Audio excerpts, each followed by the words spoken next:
please subscribe, Baby Girl Madam Labi. Isa rin po siyang charity vlogger ng Bataan.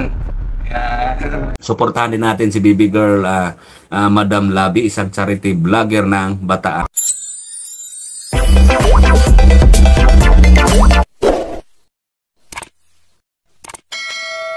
Isang mapagpalang araw po sa ating lahat mga kalabi. At nandito po tayo ngayon kay Lolo Edward. At ito may mga dala po tayong mga martilyo at saka ano ba tawag ito? Kabra. Kabra. Gagawin po namin ngayon ni videographer itong tumutulo dito sa bahay ni Lolo Edward. Yung nakakunik dito sa puno na gumagapang po papasok sa loob. Yun nga po gagawin sana ni videographer. Kaya lang po mga kalabi, ang nakakalungkot po ay hindi na po natin inabutan si Lolo Edward. Wala na po siya rito. Pero siyempre kahit ganun pa man na malungkot kami dahil hindi namin inabutan si Lolo, ay masaya pa rin po kami kasi mga kalabi. Sa wakas po, nakuha na po siya ng bahay puso. Bali, sabi po ng kapitbahay ni Lolo Edward, nakuha na daw po si Lolo Edward nung nakaraan pa. In-x-ray daw po muna si Lolo Edward, in-schedule po. Pagkatapos ng x-ray, saka na daw po siya kinuha. So ngayon, nagulat po kami mga kalabi. Pagpunta namin ngayon, ay wala na po si Lolo. Ayan, sarado na po mga kalabi, nakapadlock na. Tapos nilagyan na lang po ito ng kapitbahay ng mga ng tolda, no? Dito tsaka dito. Kasi para hindi nga naman matatambayan, no? Wala na si Lolo mga kalabi. Oh. Pero siyempre, kahit ganun pa man, no? Ikaw, videographer, ako malungkot na masaya.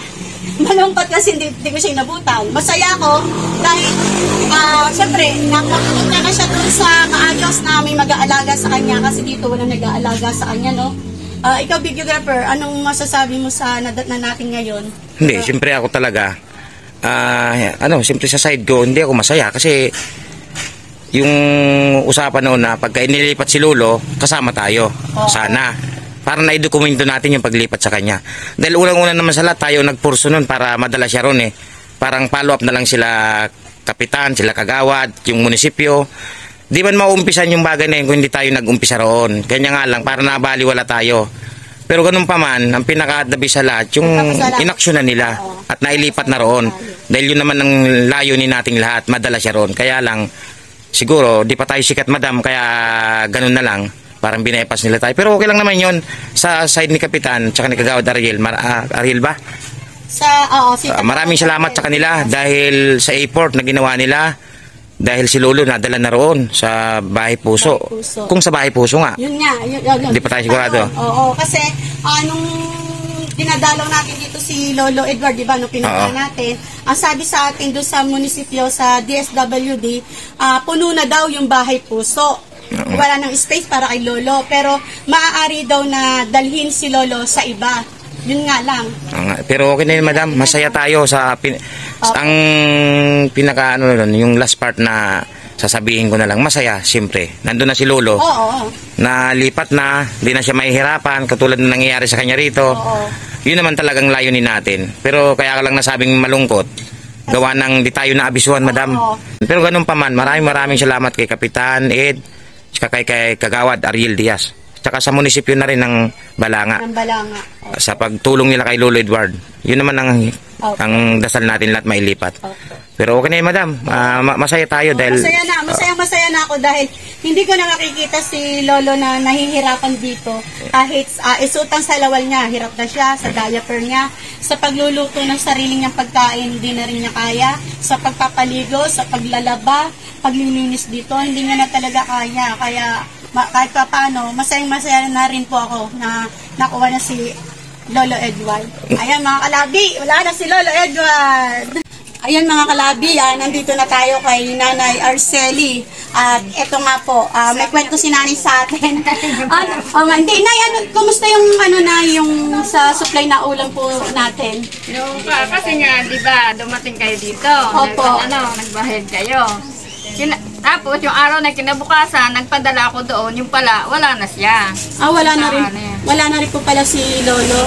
Kinuha na bumalik yung ulam na pinadala nyo. Ayun. Kaya bali sa tingin nyo mga ilang Nanay? mga Ayan na ba yan? Lunes ba yan? Oh, Lunes. Bali mga isang linggo na Bali, rin. isang linggo na. Opo. Oh. Isang linggo na mo ka. At, so, bali ngayon na, wala kaming ano. Wala na.